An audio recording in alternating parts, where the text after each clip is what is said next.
ఈరోజు వీడియోలో నేను speed control of DC motor గురించి అయితే చెప్తాను. మనకి ఇండస్ట్రీస్లో కావచ్చు లేదా డొమెస్టిక్ పర్పస్ కావచ్చు, మనకి అన్నిసార్లు కాన్స్టెంట్ స్పీడ్ రిక్వైర్మెంట్ ఉండదన్నమాట. మన వర్క్ తగ్గట్టు మనకి ఆ స్పీడ్ రిక్వైర్మెంట్ ఉంటుంది.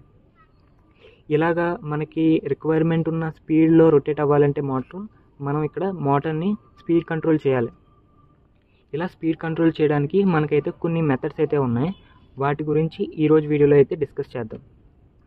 ఫస్ట్ ఈ మెథడ్స్ గురించి చెప్పే ముందు మీకు ఒక ఫార్ములా అయితే చెప్తానన్నమాట. ఈ ఒక్క ఫార్ములా తెలిస్తే చాలు, మీకు ఉన్న మెథడ్స్ ఈజీగా అర్థమవుతాయి. సరే, ఆ ఫార్ములా ఏంటనేది ఫస్ట్ చూపిస్తాను మీకు. N is directly proportional to the EB by 5 అనమాట. ఈ రిలేషన్ ఎక్కడి నుంచి తీసుకొచ్చారంటే, మీకు జనరేటెడ్ ఈఎంఎఫ్ ఒక ఫార్ములా అయితే ఉంటుంది, 5PNZ/60 × A అని. ఇది జనరేటర్లో ఎంత ఈఎంఎఫ్ ఇండ్యూస్ అయ్యింది అనేది ఒక ఫార్ములా అనమాట. ఇప్పుడు ఈ ఫార్ములా నుంచి ఈ రిలేషన్ ఎలా తెచ్చారో చూద్దాం. మీకు ఇందులో చూసినట్లయితే పి అనేది ఒక కాన్స్టెంట్ టర్మ్, అంటే పోల్స్ అనేది వ్యారీ అవ్వదు.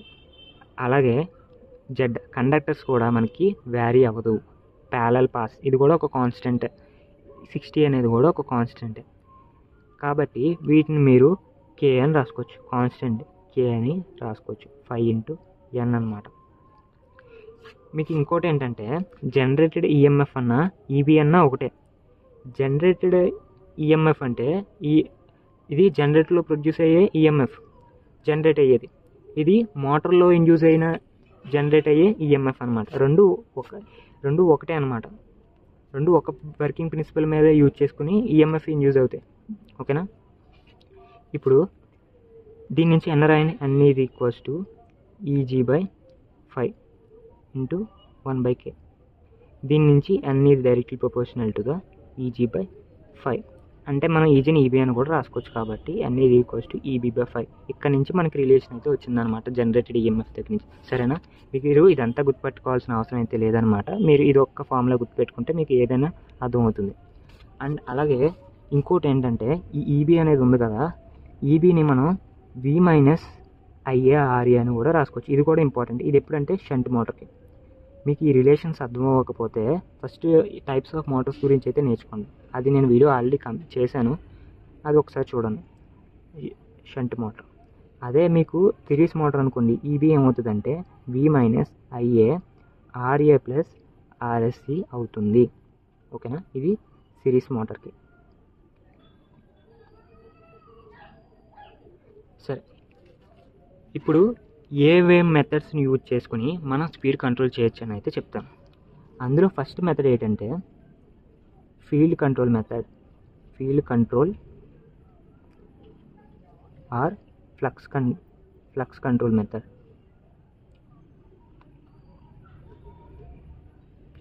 And second one armature control method. Armature control method. And third one voltage control method. సరేనా? మనకు 3 మెథడ్స్ అయితే ఉన్నాయి. Field control method, flux control method, armature control method, and అలాగే వోల్టేజ్ కంట్రోల్ మెథడ్. మీరు DC shunt motor అయినప్పటికీ, DC series motor అయినప్పటికీ మీరు ఈ మెథడ్స్ని యూజ్ చేసుకునే మీరు స్పీడ్ కంట్రోల్ చేస్తారనమాట. ఏదైనా సరే, డీసీ సిరీస్ మోటార్ అవ్వచ్చు, డీసీ షంట్ మోటార్ అవ్వచ్చు, ఈ మెథడ్స్ని యూజ్ చేసుకుని అయితే కంట్రోల్ చేస్తారనమాట. ఫస్ట్ నేను డీసీ షంట్ మోటార్ని ఈ మెథడ్స్ యూజ్ చేసుకుని ఏ విధంగా కంట్రోల్ చేస్తారని అయితే చెప్తాను. డీసీ షంట్ మోటార్లో ఫీల్డ్ కంట్రోల్ మెథడ్ ఏ విధంగా చేస్తారని అయితే చెప్తాను. దీంట్లో ఏంటంటే, ఏదైతే షంట్ మోటార్ ఉందో ఈ షంట్ మోటార్కి ఫీల్డ్కి ఒక రియోస్టాట్ని కనెక్ట్ చేస్తారనమాట. దీనివల్ల ఉపయోగం ఏంటంటే, ఈ ఫీల్డ్ రియోస్టాట్ని మనం ఇంక్రీజ్ చేసామనుకోండి, దీంట్లో ఫ్లో అయ్యే కరెంట్ అనేది తగ్గుతుందన్నమాట, ISH. ఇది తగ్గడం వల్ల ఏంటంటే, దీంట్లో ఫ్లక్స్ ఏదైతే ఉందో ఇది తగ్గుతుంది. ఏం లేదు, ఇక్కడ ఫీల్డ్ రియోస్టాట్ని మనం ఇంక్రీజ్ చేయడం ద్వారా దీంట్లో ఫ్లో అయ్యే కరెంట్ తగ్గుతుంది. ఈ కరెంట్ తగ్గడం వల్ల ఈ కాయిల్లో ప్రొడ్యూస్ చేసే ఫ్లక్స్ ఏదైతే ఉందో అది డిక్రీజ్ అవుతుంది. సరే, ఫ్లక్స్ డిక్రీజ్ అవుతే మోటార్కి ఏంటి అంటే, నేను ఒక రిలేషన్ అయితే చెప్పాను కదా, N is directly proportional to the EB/5N. ఇందులో మీరు ఫ్లక్స్ని తగ్గించినట్లయితే ఇన్వర్స్లీ ప్రపోర్షనల్ కాబట్టి మోటార్ స్పీడ్ అనేది ఇంక్రీజ్ అవుతుంది. ఓకేనా? అంటే మీరు ఇక్కడ ఒక రియోస్టాట్ని రెసిస్టెన్స్ ఇంక్రీజ్ చేయడం వల్ల మీరైతే స్పీడ్ని కంట్రోల్ చేయొచ్చు సింపుల్గా. ఓకేనా? ఈ మెథడ్ని యూజ్ చేయడం వల్ల ఏంటంటే మనకి నార్మల్గా మోటార్ ఏదైతే స్పీడ్ వెళ్తుందో దాని మీద మనకి అబో స్పీడ్ వెళ్తుంది. అంటే ఫర్ ఎగ్జాంపుల్ ఇప్పుడు మోటార్ అనేది రియోస్టాట్ ఎట్టక ముందు 1500 RPM తిరిగింది అనుకోండి. రియోస్టాట్ పెట్టిన తర్వాత రెసిస్టెన్స్ వ్యారీ చేసిన తర్వాత 1500 RPM కన్నా ఎక్కువ వెళ్తుంది. అంటే మనకి నార్మల్గా తిరిగే స్పీడ్ కంటే రియోస్టాట్ పెట్టడం వల్ల ఈ ఫీల్డ్ కంట్రోల్ ద్వారా అబవ్ రేటెడ్ స్పీడ్ తిరుగుతుంది అనమాట. సో కాబట్టి ఈ మెథడ్ ఏమంటారంటే this method is suitable for above rated speeds అనమాట. అయితే దీని గ్రాఫ్ ద్వారా అయితే అండర్స్టాండ్ చేసుకుందాం. దీనికి గ్రాఫ్ వచ్చేసి మనం స్పీడ్కిని అండ్ అలాగే ఆర్మేచర్ కరెంట్కి అయితే గీస్తాం అనమాట. మీకు డౌట్ రావచ్చు, మనం ఫ్లక్స్ని వ్యారీ చేస్తే స్పీడ్ వ్యారీ అవుతుంది కదా, కాబట్టి స్పీడ్కిని ఫ్లక్స్కి గ్రాఫ్ వేయాలి కానీ నువ్వు స్పీడ్కిని ఆర్మేచర్ కరెంట్కి గ్రాఫ్ వేసేవి ఏంటని మీకు డౌట్ రావచ్చు. ఇక్కడ ఏంటంటే ఫ్లక్స్ని మనం మెజర్ అయితే చేయలేము అనమాట. అండ్ అలాగే ఒక రిలేషన్ అయితే ఉందన్నమాట, torque is proportional to 5 × Ia. ఇప్పుడు మనకి ఫర్ ఎగ్జాంపుల్ మోటార్ 1500 నుంచి అబవ్ రేటెడ్ స్పీడ్ తిరిగిందని అన్నాను కదా, ఇలా అబవ్ రేటెడ్ స్పీడ్ తిరిగినప్పుడు కూడా మనకి టార్క్ అదే ఉండాలి. అలా ఉండాలంటే ఏంటి, ఆర్మేచర్ కరెంట్ అనేది పెరగాలి. ఫర్ ఎగ్జాంపుల్ ఇప్పుడు నేనేం చెప్పాను, ఆ ఫ్లక్స్ అనేది డిక్రీజ్ అయింది, ఫ్లక్స్ డిక్రీజ్ అవ్వడం వల్ల స్పీడ్ ఇంక్రీజ్ అయింది అన్నాను కదా. ఇప్పుడు ఈ ఫ్లక్స్ డిక్రీజ్ అవ్వడం వల్ల టార్క్ ఏమవ్వాలి, తగ్గాలి. కాకపోతే ఈ ఫ్లక్స్ డిక్రీజ్ అవ్వడం వల్ల ఈ ఆర్మేచర్ కరెంట్ ఇంక్రీజ్ అవుతుంది. అప్పుడు ఇది ఏం చేస్తుందంటే టార్క్ను ఒక కాన్స్టెంట్లో పెడుతుంది అనమాట. కాబట్టి మనం ఏంటంటే ఫ్లక్స్కు బదులుగా ఆర్మేచర్ కరెంట్ని తీసుకుంటాం. ఎందుకు తీసుకుంటామంటే ఫ్లక్స్ ఎంతైతే తగ్గుతుందో అంతే ప్రపోర్షనల్గా ఆర్మేచర్ కరెంట్ ఇంక్రీజ్ అవుతుంది. సో కాబట్టి ఏంటంటే ఆ ఫ్లక్స్ బదులుగా ఆర్మేచర్ కరెంట్ని మనం రిఫరెన్స్గా తీసుకోవచ్చు. ఇంకా మీకు అర్థం అవ్వకపోయినా పర్లేదు, నేనైతే ఇంకా చెప్తాను, కంగారు పడకండి. అండ్ అలాగే ఈ ఆర్మేచర్ కరెంట్ తీసుకోవడం వల్ల మనకి ఏంటంటే కాలిక్యులేషన్స్కి అనేది బాగుంటుంది అనమాట. టార్క్ ఎలా ఉంది, లోడెడ్ కండిషన్లో మోటార్ ఎలా ఉంది, సో ఇవన్నీ తెలుసుకోవచ్చు. కాబట్టి ఫ్లక్స్కి బదులుగా మనం ఇక్కడ ఆర్మేచర్ కరెంట్ని రిఫరెన్స్గా తీసుకొని గ్రాఫ్ గీస్తాం, అంతే ఏం లేదు. సరే, ఇప్పుడు గ్రాఫ్ గీస్తాను చూడండి. ఇది ఎప్పుడంటే వితౌట్ రియోస్టాట్.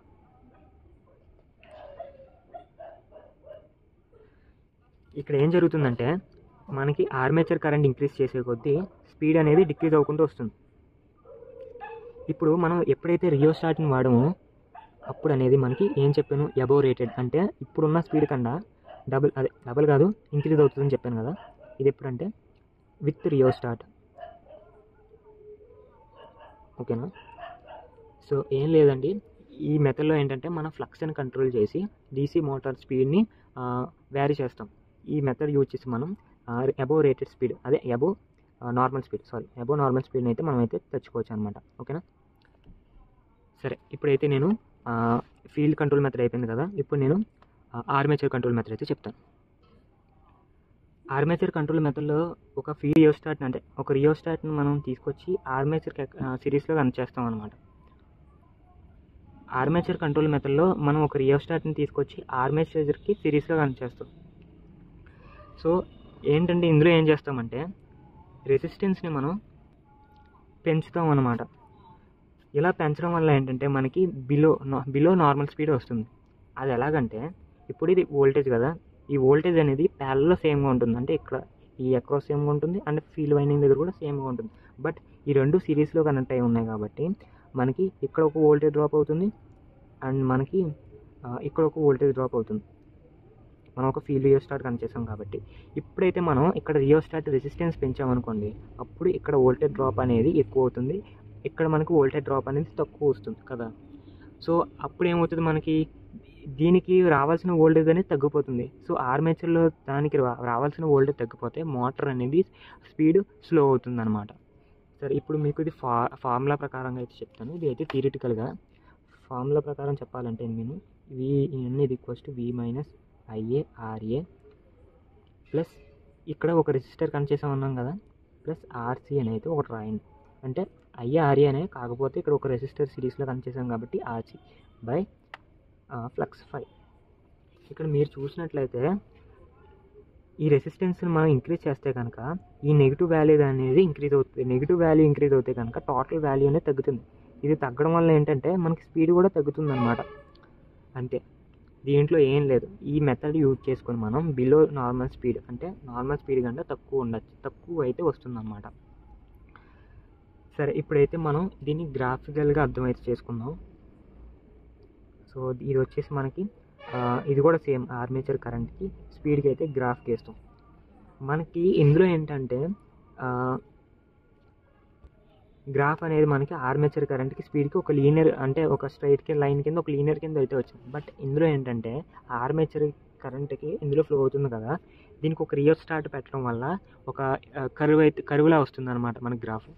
సో అది ఏ విధంగా అంటే ఈ విధంగా కరువు కింద వస్తుంది. ఓకేనా, ఈ విధంగా వితౌట్ రియోస్టాట్. ఇది వితౌట్ రియోస్టాట్. ఇప్పుడు మన రియోస్టాట్, వితౌట్ రియోస్టాట్ అంటే రియోస్టాట్ ఉంటుంది కాబట్టి అది మినిమం పొజిషన్లో ఉంటుంది. ఇప్పుడు మనం మ్యాక్సిమం పొజిషన్లో పెట్టామనుకోండి దీన్ని, అప్పుడు ఏమవుతుందని చెప్పాను, అబోవ్ కాదు బిలో స్పీడ్ అనేది తగ్గుతుంది, అంటే కిందకు వస్తుంది అనమాట. Below normal speed with rheostat. సరేనా? సరే, ఇందులో ఏం లేదండి, మనం ఒక రియోస్టాట్ని ఆర్మేచర్ అక్రాస్గా కనెక్ట్ చేస్తాం. ఈ ఆర్మేచర్ అక్రాస్గా కనెక్ట్ చేసిన రియోస్టాట్ని రెసిస్టెన్స్ ఇంక్రీజ్ చేస్తే కనుక ఇక్కడ డ్రాప్ ఎక్కువ అవుతుంది. ఇక్కడ డ్రాప్ ఎక్కువ అవ్వడం వల్ల దీనికి రావాల్సిన వోల్టేజ్ అయితే రాదు. సో అప్పుడు దీనికి రావాల్సిన వోల్టేజ్ దీనికి రాకపోతే ఏమవుతుందంటే మోటార్ అనేది స్లోగా తిరుగుతుంది. దీని ఫార్ములా ప్రకారం చెప్పాలంటే ఇక్కడ రెసిస్టెన్స్ ఇంక్రీజ్ చేయడం వల్ల నెగిటివ్ వాల్యూ ఇంక్రీజ్ అవుతుంది. నెగిటివ్ వాల్యూ ఇంక్రీజ్ అవ్వడం వల్ల టోటల్ వాల్యూ డిక్రీజ్ అవుతుంది. అప్పుడు మనకి స్పీడ్ అనేది తగ్గుతుంది అనమాట. ఈ మెథడ్ యూజ్ చేసుకుని మనం ఓన్లీ బిలో రేటెడ్ స్పీడ్స్ మాత్రమే అప్లై చేయగలం. ఓకేనా? ఇప్పుడైతే నేను field control method, armature control method చెప్పాను కదా, ఇప్పుడైతే నేను వోల్టేజ్ కంట్రోల్ మెథడ్ అయితే చెప్తాను. వోల్టేజ్ కంట్రోల్ మెథడ్ అనేది చాలా సింప్లెస్ట్ మెథడ్ అనమాట. ఇందులో జస్ట్ మనం ఏం చేయము, వోల్టేజ్ని వ్యారీ చేసి దీని స్పీడ్ని అయితే కంట్రోల్ చేస్తాం అనమాట.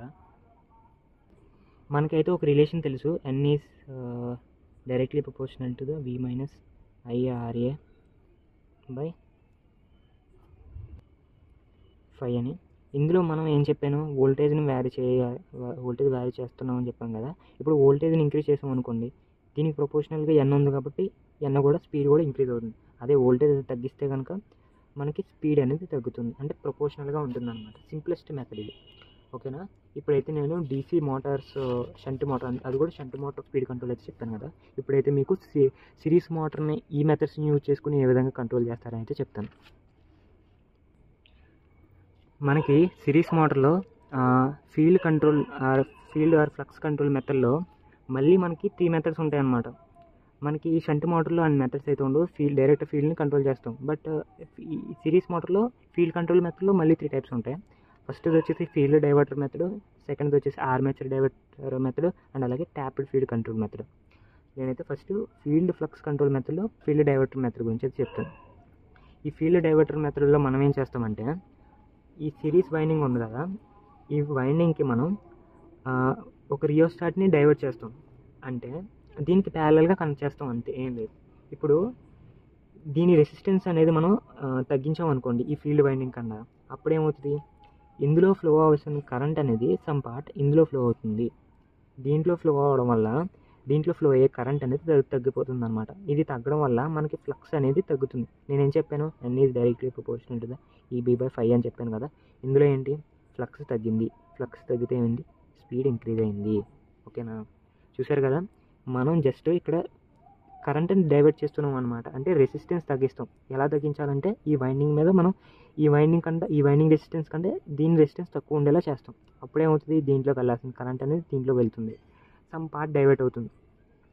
అవడం వల్ల దీంట్లో కరెంట్ తగ్గుతుంది. కరెంట్ తగ్గితే ఫ్లక్స్ తగ్గుతుంది. ఫ్లక్స్ తగ్గడం వల్ల స్పీడ్ ఇంక్రీజ్ అవుతుంది. ఇలా స్పీడ్ ఇంక్రీజ్ అవుతుంది కాబట్టి ఇది అబోవ్ నార్మల్ స్పీడ్కి సూటబుల్ అవుతుంది అనమాట. అంటే మనకున్న నార్మల్ స్పీడ్ కంటే అబోవ్ స్పీడ్లో తిరుగుతుంది. ఇది ఎక్కువగా ఎక్కడ యూజ్ చేస్తారంటే ట్రాక్షన్ వర్క్ అనమాట, అంటే రైల్వే ట్రైన్స్లోని వాటిలోని గట్రా యూజ్ చేస్తారు. సరే, ఇది మీకు అర్థమైందని అనుకుంటున్నాను. ఇప్పుడైతే నేను ఫీల్డ్ డైవర్టర్ అయిపోయింది కాబట్టి ఆర్మేచర్ డైవర్టర్ మెథడ్ అయితే చెప్తాను. ఓకే, ఇప్పుడైతే నేను ఆర్మేచర్ డైవర్టర్ మెథడ్ గురించి అయితే చెప్తాను. ఆర్మేచర్ డైవర్టర్లో మనం ఏం చేస్తామంటే ఒక రియోస్టాట్ని తీసుకొచ్చి ఆర్మేచర్కి ప్యారలల్గా కనెక్ట్ చేస్తాం. ఎప్పుడైతే మనం దీని రెసిస్టెన్స్ తగ్గించామో దీంట్లో ఏదైతే ఆర్మేచర్ కరెంటు తగ్గుతుందన్నమాట. ఇది తగ్గి ఇందులోంచి కరెంట్ అనేది ఎక్కువ ఫ్లో అవడం చూస్తుంది. మనకి ఏంటి, రెసిస్టెన్స్ ఎక్కడ తక్కువ ఉంటే దాంట్లోంచి ఎక్కువ కరెంట్ ఫ్లో అవడం చూస్తుంది. కాబట్టి ఇందులో వెళ్ళాల్సిన కరెంట్ అనేది ఇందులోంచి ఎక్కువ వెళ్తుందన్నమాట. ఇప్పుడు ఐఏ డిక్రీజ్ అవ్వడం వల్ల ఈ ఫ్లక్స్ ఏదైతే ఉందో ఇది ఇంక్రీజ్ అవుతుంది. ఇది ఎలా పాసిబుల్ అంటే నేను ఆల్రెడీ చెప్పాను, torque is directly proportional to the φ into IA అని. ఇప్పుడు ఐఏ తగ్గడం వల్ల ఏమైంది, టార్క్ మెయింటైన్ చేయడానికి ఫ్లక్స్ అనేది సమ్ పార్ట్ ఇంక్రీజ్ అయింది కదా. దీన్ని బట్టి మనకి ఏమర్థమైందంటే ఇది ఫ్లక్స్ని ఇంక్రీజ్ చేస్తుంది. ఫ్లక్స్ని ఇంక్రీజ్ చేస్తే ఏమవుతుంది, మనకి ఈబీ ఈక్వల్స్ టు φ. ఫ్లక్స్ని ఇంక్రీజ్ చేస్తే మనకి స్పీడ్ అనేది తగ్గింది. కానీ ఈ మోటార్కి ఒక స్పెషాలిటీ ఏంటంటే ఫ్లక్స్ ఇంక్రీజ్ చేయడం వల్ల మనకి టార్క్ అనేది బాగుంటుంది అనమాట. అంటే టార్క్ ఉన్న అప్లికేషన్స్లో బాగుంటుంది. మనకి క్రెయిన్స్ కావచ్చు, హాయిస్ట్ కావచ్చు, వీటిలో మనకి టార్క్ అనేది మంచిగా ఉండాలన్నమాట. సో టార్క్ మంచిగా ఉండాలంటే ఫ్లక్స్ ఎక్కువ ఉండాలి. మీరు ముందు చూసుకున్న వాటిలో ఫ్లక్స్ అనేది తక్కువగా ఉంటుంది. ఈ మెథడ్స్ అనేవి సూటబుల్ కావు. ఈ మెథడ్లో మనకి ఫ్లక్స్ ఎక్కువ ఉంటుంది కాబట్టి ఎక్కువ టార్క్ అయితే ఉంటుందన్నమాట. సరే, ఈ మెథడ్ని యూజ్ చేసుకుని మనం బిలో నార్మల్ స్పీడ్ని అయితే అచీవ్ చేయొచ్చు. ఓకేనా. దాని తర్వాత మెథడ్ వచ్చేసి ట్యాప్డ్ ఫీల్డ్ కంట్రోల్ మెథడ్ అనమాట. ట్యాప్డ్ ఫీల్డ్ కంట్రోల్ మెథడ్లో మనం ఏం చేస్తామంటే ఈ ఫీల్డ్ వైండింగ్ ఏదైతే ఉందో దీన్ని ట్యాపింగ్స్ ద్వారా మనం ఫ్లక్స్ని కంట్రోల్ చేస్తూ ఉంటాం. అంటే ఇప్పుడు మనకి స్టార్టింగ్లో ఇది ఎంత ఉంది, మొత్తం అన్ని టర్న్స్కి కనెక్ట్ అయ్యి ఉంది అనుకోండి, మనకి ఫ్లక్స్ అనేది ఎక్కువ ఉంటుంది. ఓకేనా. అదే మనం ఫస్ట్ దాంట్లో కనెక్ట్ చేసాం అనుకోండి, మనకి టర్న్స్ తగ్గింది కాబట్టి ఫ్లక్స్ తక్కువ ఉంటుంది అనమాట. మనకి ఏంటి, అన్నీ డైరెక్ట్లీ ప్రపోర్షనల్ టు ద ఈబీ/φ అన్నాను కదా. ఇప్పుడు ఈ నెంబర్ ఆఫ్ టర్న్స్ తగ్గించుకుంటూ వచ్చాం అనుకోండి, మనకి ఫ్లక్స్ అనేది తగ్గుతుంది. నెంబర్ ఆఫ్ టర్న్స్ కూడా తగ్గుతున్నాయి కాబట్టి. సరేనా. ఫ్లక్స్ తగ్గడం వల్ల ఏంటి, మోటార్ స్పీడ్ అనేది ఇంక్రీజ్ అవుతుంది. సో ఈ మెథడ్ యూజ్ చేసుకుని మనం అబోవ్ నార్మల్ స్పీడ్ని అయితే అచీవ్ అయితే చేసుకోవచ్చు అనమాట బై దిస్ మెథడ్. ఓకేనా. ఇవన్నీ కూడా ఇవైతే 3 మెథడ్స్ చెప్పాను కదా, field diverter method, armature diverter method and అలాగే ట్యాప్డ్ ఫీల్డ్ మెథడ్. ఇవన్నీ మనం ఏంటంటే ఫ్లక్స్ని కంట్రోల్ చేసి స్పీడ్ని కంట్రోల్ చేసాం అనమాట. కాబట్టి ఏంటిది, ఫ్లక్స్ ఆర్ ఫీల్డ్ కంట్రోల్ మెథడ్లోకి వస్తాయి ఫస్ట్ మెథడ్. ఓకేనా. సెకండ్ ఏంటంటే ఆర్మేచర్ కంట్రోల్ మెథడ్. అది ఒకటి చెప్పేస్తే అయిపోయినట్టు. అదే ఇప్పుడైతే ఫీల్డ్ కంట్రోల్ మెథడ్ అయిపోయింది కదా, ఇప్పుడైతే నేను ఆర్మేచర్ రెసిస్టెన్స్ కంట్రోల్ మెథడ్ అయితే చెప్తాను సిరీస్ మోటార్కి. ఇందులో సేమ్ మన షంట్ మోటార్లో ఆర్మేచర్కి ఒక రియోస్టాట్ కనెక్ట్ చేసి స్పీడ్ని వ్యారీ చేసాం కదా, సేమ్ అదే వర్కింగ్ అనమాట. ఇది కూడా ఒక రియోస్టాట్ని ఆర్మేచర్కి సిరీస్లో కనెక్ట్ చేస్తాం అంతే. సరే, ఇప్పుడు ఏంటంటే మనం రియోస్టాట్ని ఇంక్రీజ్ చేసాం అనుకోండి, రెసిస్టెన్స్ ఇంక్రీజ్ అవుతుంది కదా. ఎప్పుడైతే ఇక్కడ రియోస్టాట్ రెసిస్టెన్స్ ఇంక్రీజ్ అయిందో ఇక్కడ రావాల్సిన అక్రాస్ ఉండే వోల్టేజ్ అనేది తగ్గుతుందన్నమాట. ఇక్కడ డ్రాప్ ఇంక్రీజ్ అవుతుంది. సో ఇక్కడ రావాల్సిన వోల్టేజ్ తగ్గింది కాబట్టి మోటార్ అనేది స్లోగా రొటేట్ అవుతుంది. అంటే ఈ మెథడ్ కూడా మనకి బిలో నార్మల్ స్పీడ్కే యూస్ఫుల్ అవుతుంది. అండ్ ఈ మెథడ్ వచ్చేసి మనకి క్రెయిన్స్లోని, హాయిస్ట్లోని, ఎలక్ట్రిక్ ట్రైన్స్లోని వాడుతూ ఉంటారనమాట. ఇది వచ్చేసి బిలో నార్మల్ స్పీడ్కి. దీని గ్రాఫికల్ రిప్రజెంటేషన్ కూడా ఉంటుందన్నమాట. ఏం లేదు, సేమ్ స్పీడ్కి ఆర్మేచర్ కరెంట్కి అయితే డ్రా చేస్తాం. ఎందుకంటే మనం ఆర్మేచర్ కరెంట్నే కదా వ్యారీ చేస్తుంది. ఇది ఎలా వస్తుందంటే ఒక హైపర్బోలాగా వస్తుంది అనమాట. ఈ విధంగా వితౌట్ రియోస్టాట్ ఉన్నప్పుడు ఈ విధంగా ఉంటుంది. ఈ క్యారెక్టరిస్టిక్స్ మీరు డీసీ మోటార్ క్యారెక్టరిస్టిక్స్ చదివినప్పుడు ఈ కర్వ్స్ అయితే వస్తాయి. అప్పుడు మీకు ఇది బాగా అర్థమవుతాయి. ఇప్పుడు మాత్రం ఇలా గుర్తుపెట్టుకోండి అంతే. విత్ రియోస్టాట్ వాడినప్పుడు మనకి ఈ విధంగా వస్తుంది అనమాట. ఇక్కడ ఏమవుతుంది, ఆర్మేచర్ కరెంట్ ఇంక్రీజ్ అయ్యే కొద్దీ స్పీడ్ అనేది తగ్గుతూ వస్తుంది అనమాట అంతే. సరేనా. ఇప్పుడు మీకు సిరీస్ మోటార్ చెప్పేశాను అండ్ అలాగే షంట్ మోటార్ కూడా కంప్లీట్ అయిపోయింది. ఈ విధంగా ఈ మెథడ్స్ యూజ్ చేసుకుని డీసీ మోటార్లో స్పీడ్ని అయితే కంట్రోల్ చేస్తూ ఉంటారనమాట. ఈ వీడియో మీకు అర్థమైందని అనుకుంటున్నాను. మళ్ళీ కలుసుకుందాం. Good bye.